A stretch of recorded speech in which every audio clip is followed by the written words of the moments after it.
คุณอยู่กับ Digital Break Time Podcast สวัสดีครับอยู่กับแบงค์ธนาคารเลิศสุดวิชัยครับวันนี้เรามาพูดถึงเรื่องของการทำดิจิทัลมาร์เก็ตติ้งนะครับกับธุรกิจตกแต่งภายในครับ built in พวก interior design นะว่าเฮ้ยธุรกิจแบบนี้เราจะเริ่มต้นทำดิจิทัลมาร์เก็ตติ้งยังไงคัดลีดยังไงดีเนาะให้พร้อมปิดการขายนะครับจริงๆแล้วแบงค์ต้องเกริ่นก่อนว่าธุรกิจตกแต่งภายใน built in เนี่ยหรือว่าเรียกรวมๆว่า interior design เนาะธุรกิจประเภทนี้เป็นธุรกิจที่ลูกค้าเนี่ยจะต้องใช้เงินก้อนใหญ่พอสมควรเนาะเพราะว่าลูกค้าเนี่ยจะมีความเขาเรียกอะไรจะทำให้ลูกค้ามีความกลัวอยู่ลึกๆละกันเช่นมีความกลัวว่าผู้รับเหมานั้นจะทิ้งงานไหมหรืองานออกมาเหมือนหรือไม่เหมือนตามแบบที่คุยกันไว้พูดง่ายอาจจะไม่ตรงปกก็เป็นไปได้เนาะแล้วก็ใช้เงินก้อนประมาณนึงเลยอะไรอย่างเงี้ยทำให้ธุรกิจประเภทนี้กว่าจะได้ลูกค้าที่เป็นลีดคุณภาพเนี่ยเป็นเรื่องที่ทำได้ค่อนข้างแบบยากนิดนึงเนาะตรงนี้ก็ค่อนข้างแบบลำบากนิดนึงนะครับแต่ว่าการทำการตลาดอะไรพวกนี้ครับแน่นอนว่าก็ยังจำเป็นมากๆเนาะที่ต้องทำเขาเลือกของ3อย่างพร้อมๆกันเลยสำหรับธุรกิจตกแต่งภายในนะครับแบงค์ขออนุญาตเรียกรวมๆว่าเป็นธุรกิจตกแต่งภายในนะครับก็อันดับแรกเลยคือการสร้างความน่าเชื่อถือก่อนเป็นลำดับแรกนะครับลำดับที่2ก็คือขายในเรื่องของความสวยงามเรื่องของรสนิยมเนาะเพราะว่า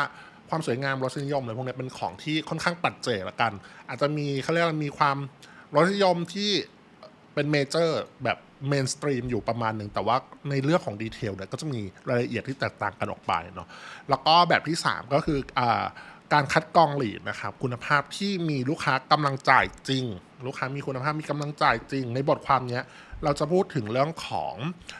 การสร้างกลยุทธ์ดิจิทัลมาร์เก็ตติ้งเพื่อในเรื่องของความน่าเชื่อถือแล้วก็เรื่องของการคัดกรองลีดคุณภาพเป็นหลักเนาะ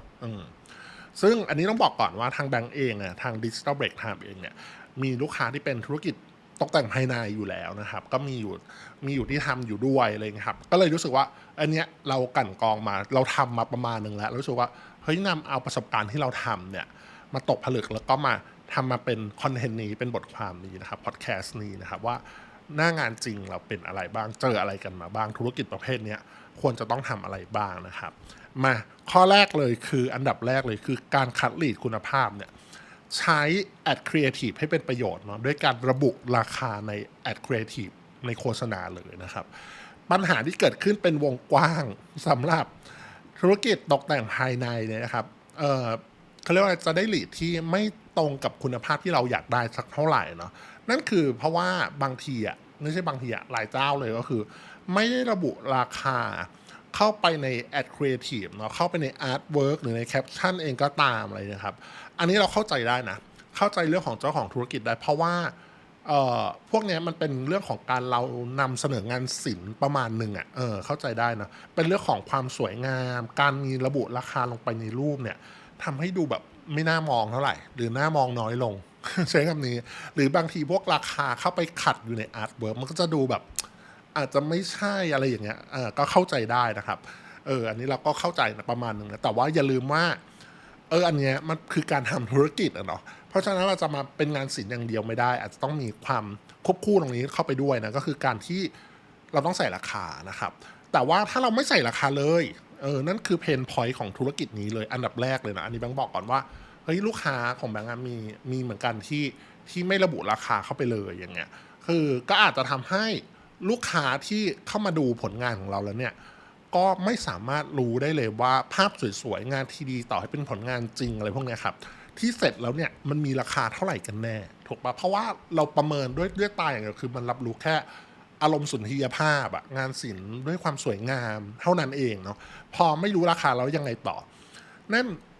ลูกค้าที่เห็นโฆษณาแล้วอะจะประเมินด้วยตาตัวเองไม่ได้ไม่มีทางที่จะรู้ได้ว่าเฮ้ยเงินในกระเป๋าที่เรามีอะมันจะแมทช์กับสิ่งที่เราอยากได้ที่เราเห็นในโฆษณาหรือเปล่ามันจะพอไหมทำให้หลายคนที่แบบอาจจะลังเลเนาะไม่ทักมาเลยมันก็จะมีอยู่2แบบคือไม่ทักไม่เลยเพราะว่ารู้สึกว่ากลัวว่าเฮ้ยสวยขนาดนี้แพงเกินไม่ทักดีกว่าเป็นไปได้นะอันนี้บอกก่อนมีอยู่จริงหรือคนที่กล้าทักเข้ามาก็จะเป็นการทักแบบถามแบบเขาเรียกอะไรถามแบบง่ายๆตรงๆว่าราคาเท่าไหร่ถามแค่นี้หรือไม่ก็เป็นการขอใบเสนอราคาแบบตรงๆเลยแบบง่ายๆเพียงแค่บอกขนาดห้องซึ่งในความเป็นจริงแล้วเนี่ยต้องบอกก่อนว่าเป็นไปได้ค่อนข้างยากเนาะคนที่ทำธุรกิจ ตกแต่งภายในก็น่าจะพอทราบอยู่แล้วว่ามันไม่ใช่แบบว่าแค่ทราบคุณขนาดห้องอย่างเดียวแล้วจะออกมาเป็นเขาเรียกอะไรออกมาเป็นใบเสนอราคาได้ใช่ไหมเพราะมันต้องคุยกันก่อนว่าเฮ้ยต้องวัดหน้างานจริงไหมเลือกวัสดุไหมมีอะไรที่อยากได้ไหมวัสดุปิดผิวเป็นยังไงอะไรมันคือแล้วของพวกเนี้ยราคามันไม่ได้แบบว่าตามแบบเป๊ะๆอยู่ตลอดเวลาต้องใช้คำนี้ละกันจะกลายเป็นว่าลีดที่เข้ามาเนี่ยก็จะได้แต่คนที่ถามคำถามเหล่านี้เป็นลำดับแรกๆเลยว่ามันขอใบเสนอราคาแล้วก็ถามราคาถ้าเราไม่บอกราคาตั้งแต่แรกเนาะแต่ว่าปัญหาเนี่ยมันจะหายไปค่อนข้างเยอะละกันใช่ว่ามันจะหายไปค่อนข้างได้ค่อนข้างเยอะเพียงแค่เราระบุช่วงราคาก็ยังดีนะครับคืออย่างที่แบงค์บอกไปเฮ้ยคุณแบงค์บอกว่าให้ระบุราคาเป็นราคาแบบเป๊ะๆเลยไหมหรืออะไรเงี้ยคือไม่จำเป็นต้องถึงขนาดนั้นอันนี้ก็เข้าใจได้เพราะว่า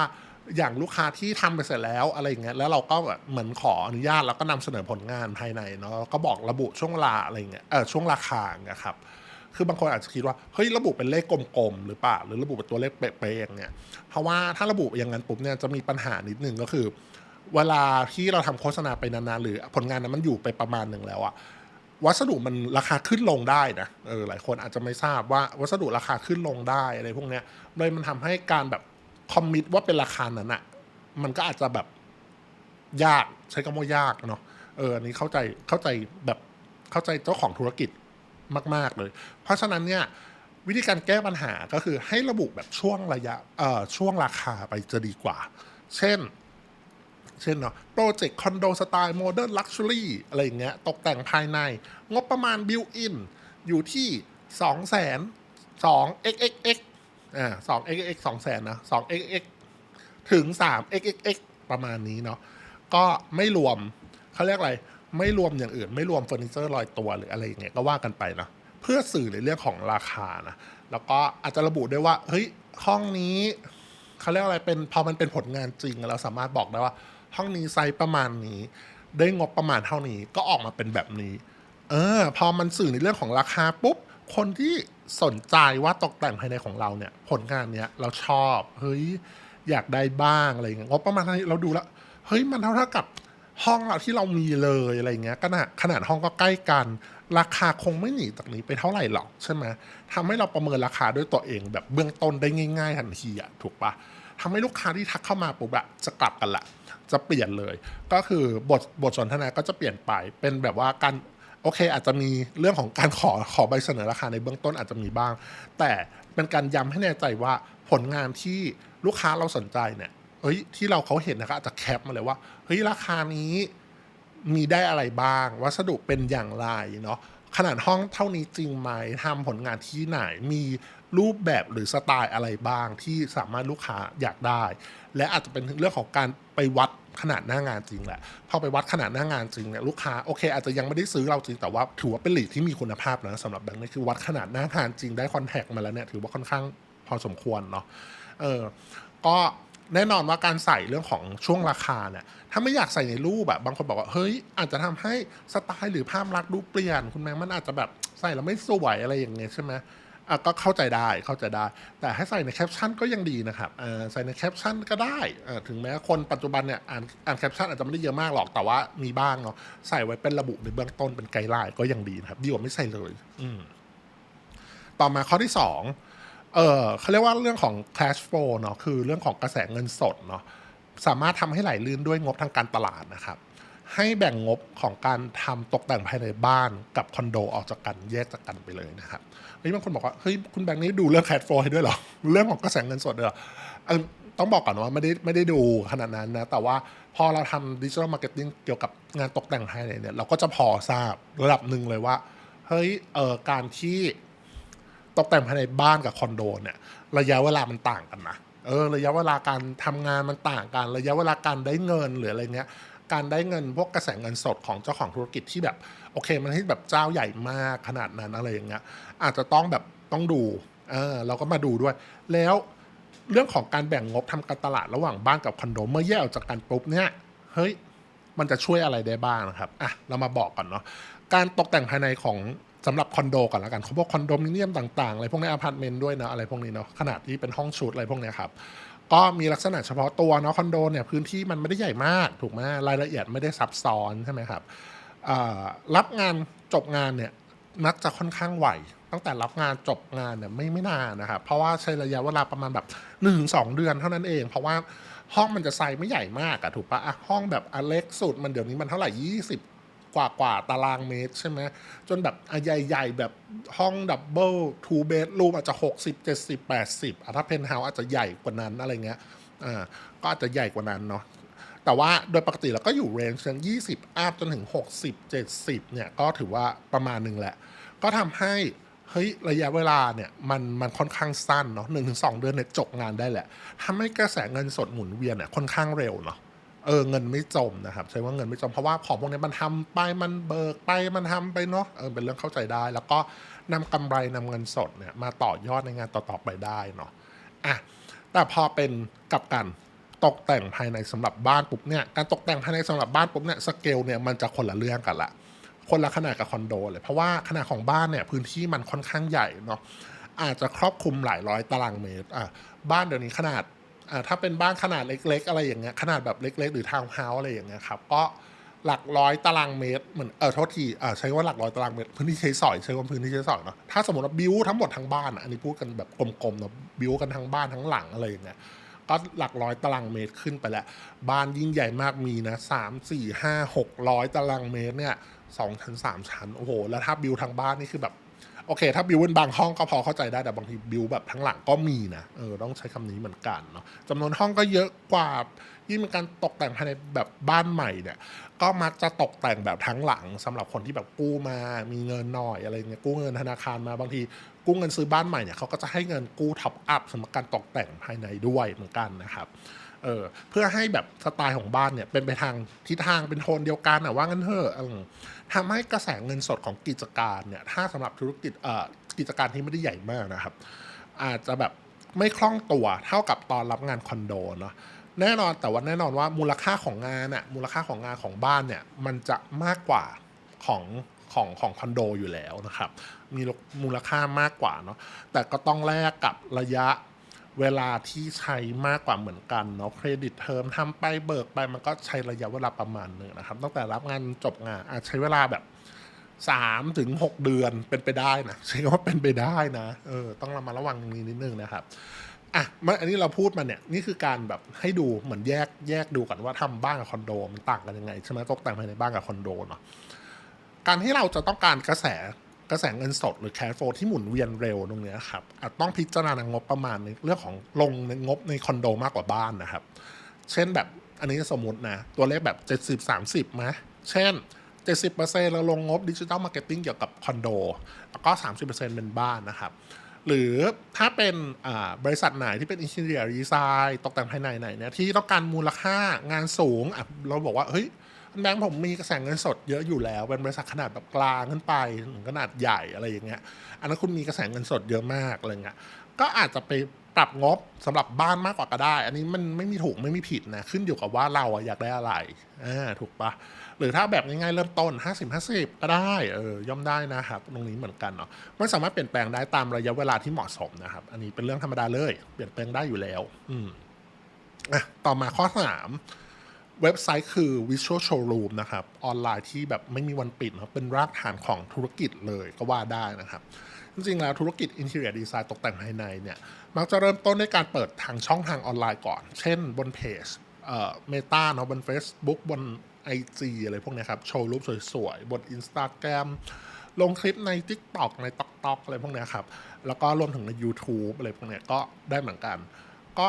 แต่ในความเป็นจริงแล้วช่องทางเราเนี่ยก็เรียกเป็นช่องทางที่เผยแพร่คอนเทนต์เนาะในเบื้องต้นของเราเท่านั้นนะครับเปรียบเสมือนว่าเฮ้ยเราเช่าที่คนอื่นอยู่เพียงแต่ว่าเราไม่ได้จ่ายเป็นเงินโดยตรงนะครับยกเว้น คุณจ่ายเงินทำโฆษณานะต้องจ่ายเงินโดยตรงละคุณจ่ายเงินเป็นเรื่องของคอนเทนต์ที่ต้องการนำทำอย่างสม่ำเสมอใช่ไหมเพื่อให้ฟีดนั้นมันไหลลื่นออกไปเนาะแต่เมื่อคอนเทนต์เนี่ยข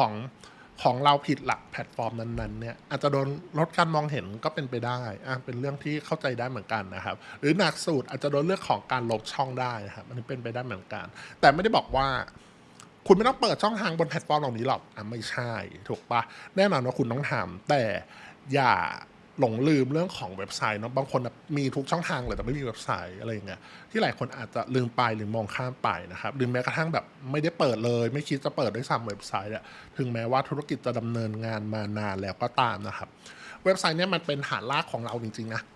เปรียบเสมือนว่าเป็นบ้านได้เลยนะครับเพราะว่าอย่างยิ่งธุรกิจที่มีมูลค่าสูงอย่างการตกแต่งภายในบิวอินอะไรพวกนี้อินทีเรียดีไซน์อะไรพวกนี้ครับลูกค้าไม่ได้มองว่าเห็นแค่ว่ารูปหรือวิดีโอสวยๆบนโซเชียลมีเดียแล้วก็ซื้อเลยถูกปะแต่เขาจะต้องไป explore ไปค้นว่าเฮ้ยอาจจะรวมถึงเว็บไซต์ด้วยว่าคุณมีผลงานอะไรที่ผ่านมาบ้าง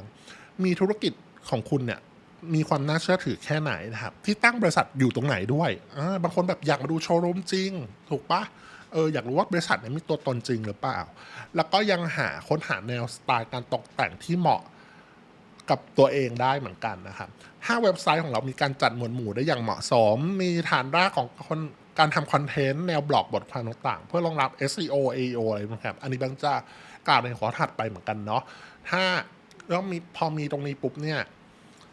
มันเป็นเรื่องของการสร้างบ้าน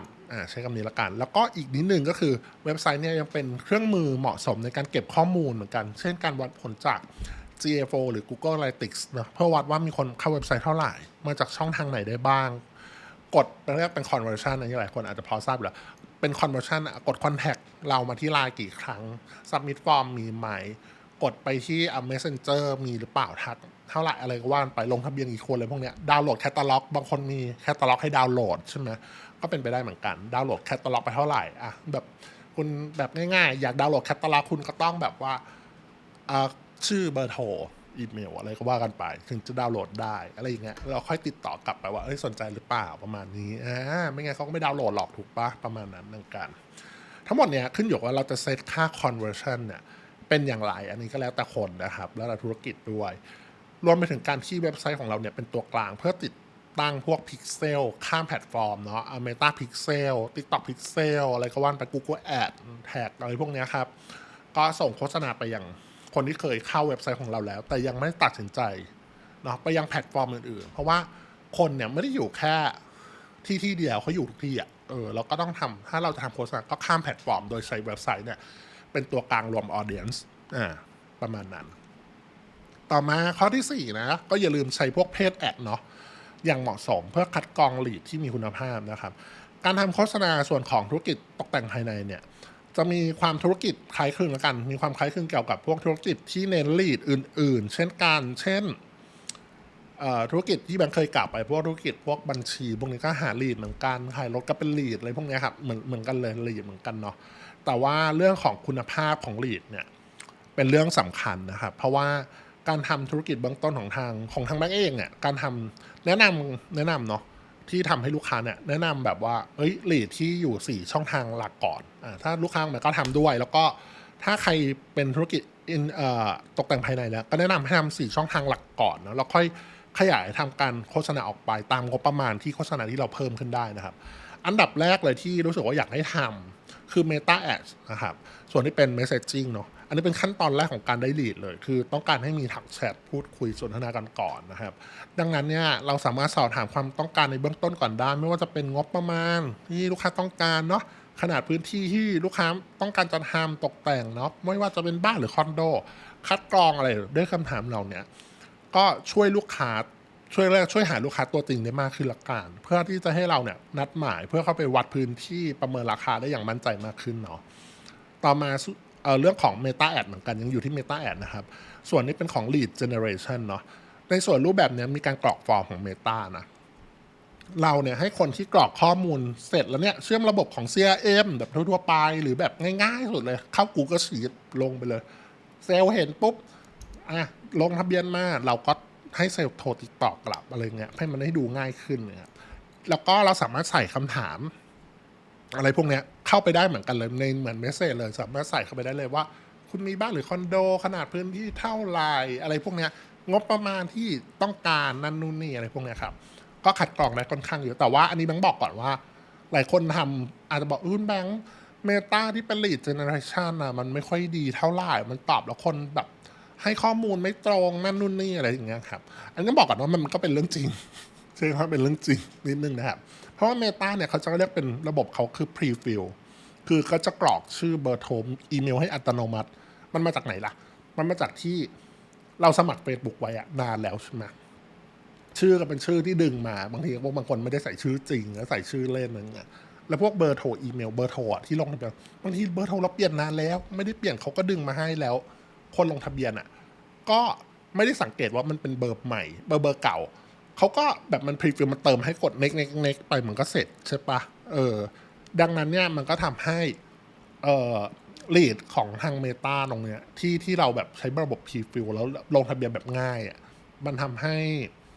คุณภาพมันน้อยแล้วกันมันไม่ได้เยอะใช้คำนี้แล้วกันนะ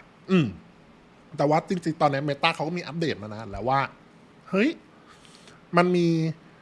มีพวกอะไรอะเราสามารถใส่พวกให้ OTP ได้นะให้ request OTP ได้ว่าเบอร์โทรเนี้ยเป็นเบอร์โทรที่ใช้จริงหรือเปล่าสมมติลูกค้ากรอกแบบฟอร์มมาตึ๊กตึ๊กตึ๊กตึ๊กใส่ OTP กรอกเบอร์โทรอะไรเงี้ยเป็น pre-fill หรืออะไรก็ตามเนี่ยจะก่อนที่จะกด submit จะมี OTP ว่าอันนี้เป็นเบอร์จริง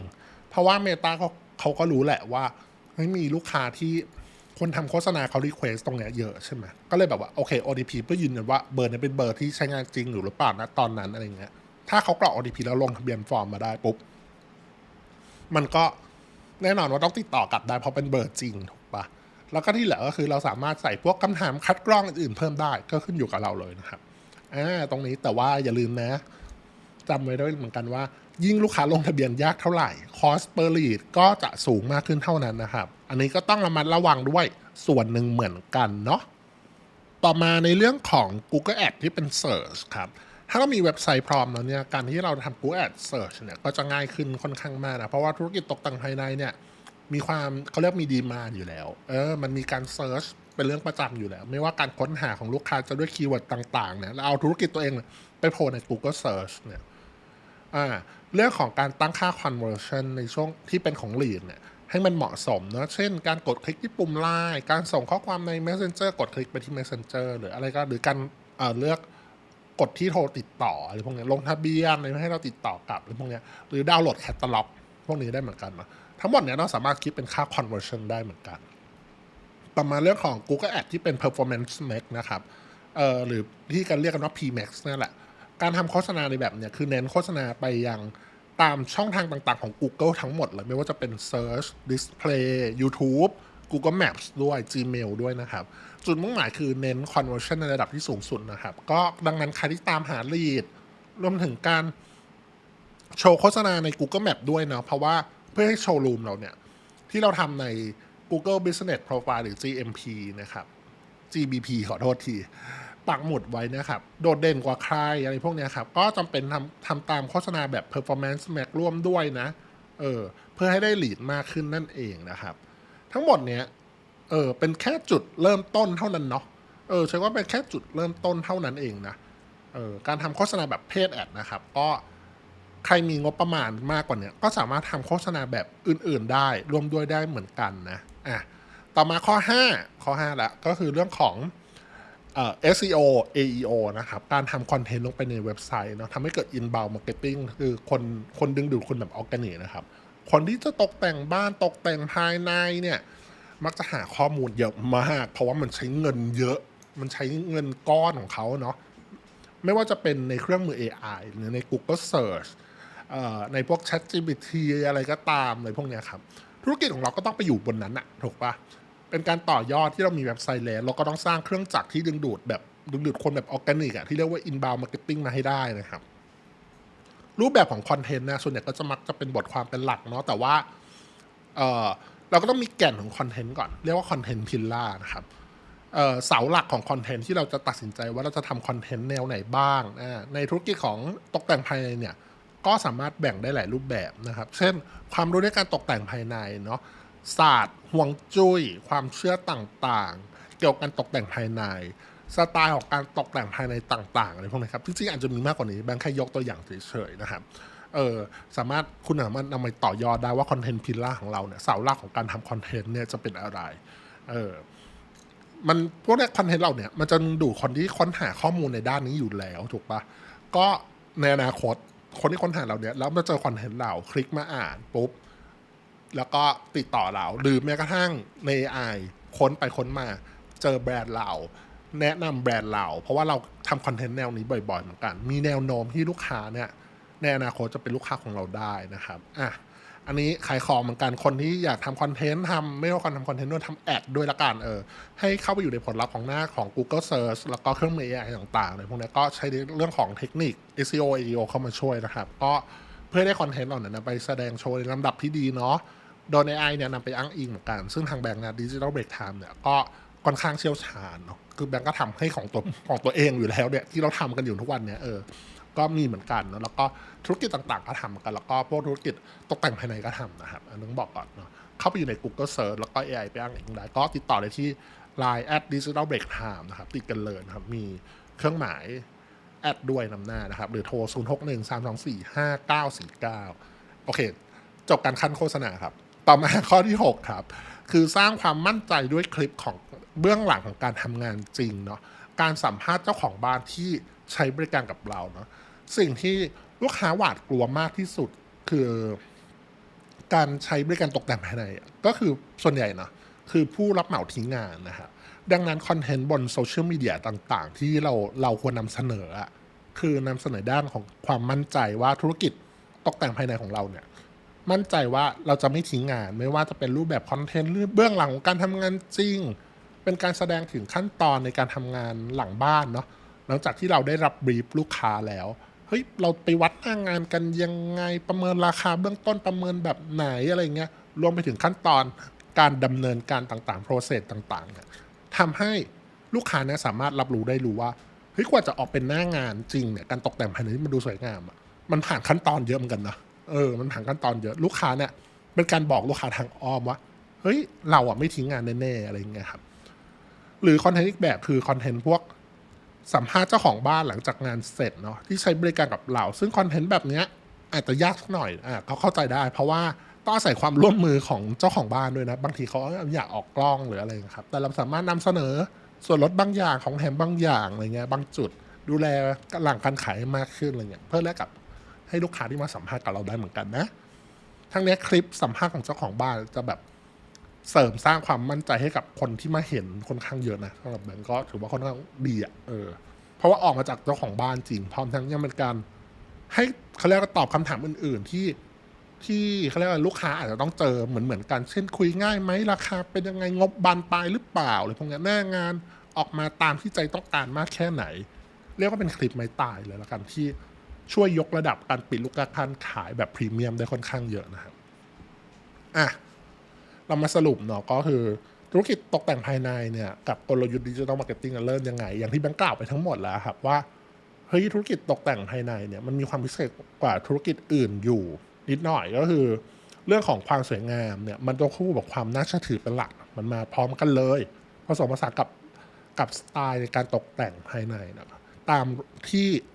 รสนิยมของลูกค้านะครับอีกทางเรียกว่าเป็นธุรกิจที่ใช้จ่ายต่อหัวสูงมากนะใช้ค่อนข้างเยอะนะครับเป็นแสนแล้วก็